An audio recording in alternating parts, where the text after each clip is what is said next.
2 Chroniques, chapitre 5. Ainsi fut achevé tout l'ouvrage que Salomon fit pour la maison de l'Éternel. Puis il apporta l'argent, l'or et tous les ustensiles que David, son père, avait consacrés, et il les mit dans les trésors de la maison de Dieu.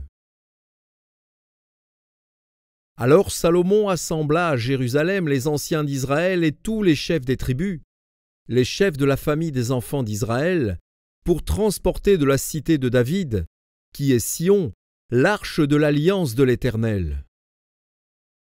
Tous les hommes d'Israël se réunirent auprès du roi pour la fête, qui se célébra le 7e mois.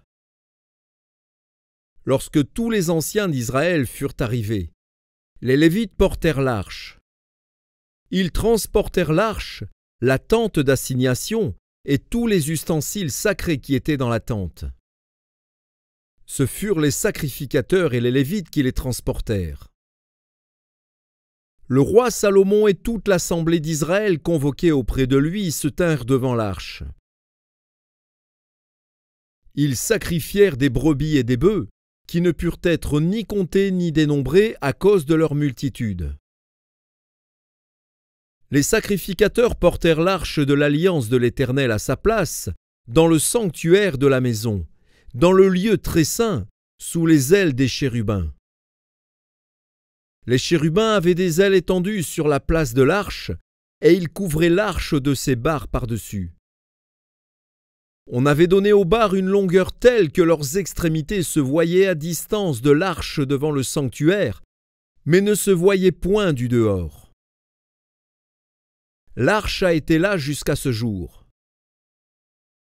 Il n'y avait dans l'arche que les 2 tables que Moïse y plaça à Horeb, lorsque l'Éternel fit alliance avec les enfants d'Israël à leur sortie d'Égypte.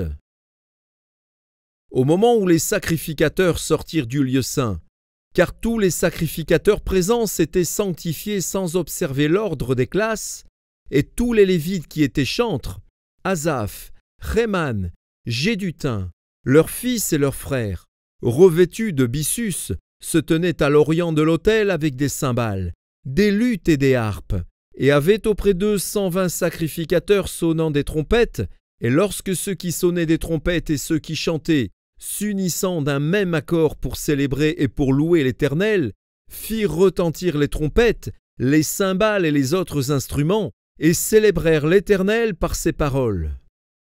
Car il est bon, car sa miséricorde dure à toujours. En ce moment, la maison de l'Éternel fut remplie d'une nuée. Les sacrificateurs ne purent pas y rester pour faire le service, à cause de la nuée. Car la gloire de l'Éternel remplissait la maison de Dieu.